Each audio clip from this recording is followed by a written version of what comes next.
Olá! Hoje a gente vai mergulhar em uma das confrontações mais tensas e geniais já registradas. É uma história sobre um rei todo-poderoso, um profeta muito corajoso e uma parábola tão inteligente que foi usada para expor uma verdade mortal. E a questão central é exatamente essa. Como é que se faz isso? Não é um problema qualquer, né? Falar a verdade para quem está no poder já é perigoso. Agora, imagina quando o poder em questão é um rei com autoridade absoluta de vida ou morte. A abordagem tem que ser, nossa, perfeita. É quase como montar uma armadilha usando só palavras. E então, entra em cena o profeta Natã, que se apresenta diante do rei Davi. Mas em vez de chegar com uma acusação direta na cara, Natã apela para a justiça do rei. Ele começa a contar uma história que parece bem simples, sobre dois homens numa cidade. É uma tática brilhante, porque uma boa história consegue driblar as nossas defesas de um jeito que uma acusação direta jamais conseguiria. A história já começa com um contraste gritante. De um lado, um homem rico, com tantos rebanhos, tantas ovelhas e vacas que ele nem conseguiria contar. Do outro, um homem pobre, cuja única posse nesse mundo era uma cordeirinha. Uma só. E Natã não diz apenas que o homem pobre tinha uma ovelha, não. Ele descreve o animal quase como um membro da família, como uma filha para ele. Comia da sua comida, cresceu com seus filhos. Esse detalhe é fundamental, porque transforma o que vai acontecer de um simples roubo para uma traição pessoal muito profunda. E aí vem o ato de crueldade. Um viajante chega na casa do homem rico. E ele, por pura mesquinhez, não quis pegar um dos seus próprios milhares de animais. Não. Em vez disso, ele simplesmente vai lá, toma a única e amada cordeira do vizinho pobre e a serve no jantar. É o puro abuso de poder na sua forma mais covarde. A reação de Davi é o que se espera, imediata e furiosa. Como rei, ele é o juiz supremo da nação, e essa história de injustiça descarada fere profundamente o senso dele de certo e errado. O que ele não percebe, claro, é que a armadilha está prestes a fechar. A resposta de Davi é dura, sem piedade. Ele jura por Deus que o homem da história merece morrer. É uma sentença de morte, dita com toda a autoridade do trono, contra um vilão que para ele é fictício. Mas o julgamento não para por aí não. Davi exige uma restituição de 4 vezes o valor da cordeira, e a razão que ele dá é a chave de tudo, porque o homem não teve compaixão. O rei consegue ver a falta de piedade no outro, mas continua completamente cego para sua própria falta de compaixão. E é aqui que a história vira uma acusação. Natã usou a própria justiça de Davi como uma arma contra ele. O rei julgou o caso e agora está prestes a descobrir que o réu é ele mesmo. A pergunta fica no ar, sabe? Por um instante. Dá para imaginar a corte inteira prendendo a respiração.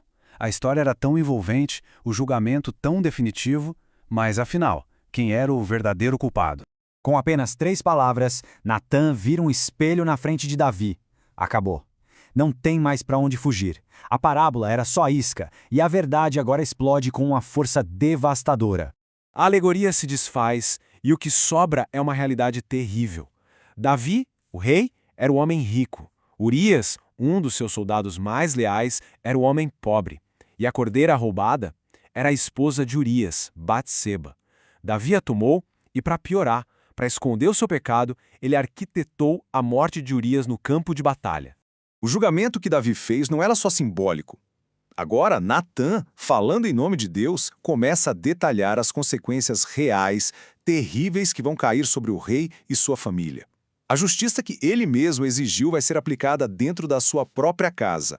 E as consequências são pavorosas. Primeiro, a espada da violência nunca mais vai deixar a família dele. Segundo, a traição e a humilhação vão nascer de dentro de casa.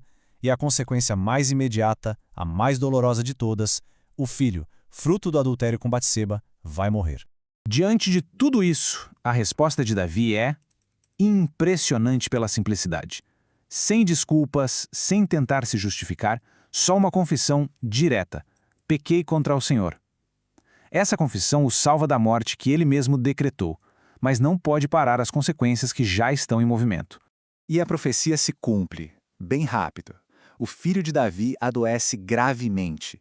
Mas a reação do rei a essa tragédia que está se anunciando confunde todo mundo que está ao redor dele.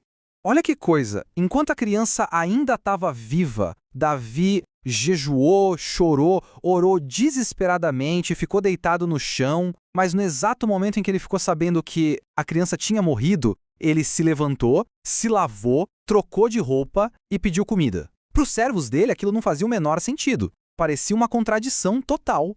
A pergunta dos servos é a pergunta que a gente se faz também. Por que essa mudança tão brusca? Por que lutar com tanto fervor contra o destino e, de repente, aceitá-lo com tanta calma no momento em que ele se confirma? A resposta de Davi é uma das declarações mais profundas que existem sobre luto e aceitação. Ele explica que, enquanto a criança vivia, existia uma chance, uma esperança de que Deus tivesse misericórdia. Mas uma vez que ela morreu, o fato era final. Não tinha como trazê-la de volta. A única conexão que restava era o seu próprio caminho inevitável em direção à morte, quando ele diz: "Eu irei a ela, porém ela não voltará para mim." E no fim, não tem milagre. O filho morre. A espada assombra a casa de Davi por gerações. A história fica como uma lição poderosa sobre como nossas ações, principalmente as dos poderosos, têm consequências, e elas são inevitáveis. E talvez o mais importante, é um testemunho da genialidade de usar uma história para forçar um rei a julgar a si mesmo, provando que às vezes a narrativa é a única arma capaz de vencer o poder absoluto.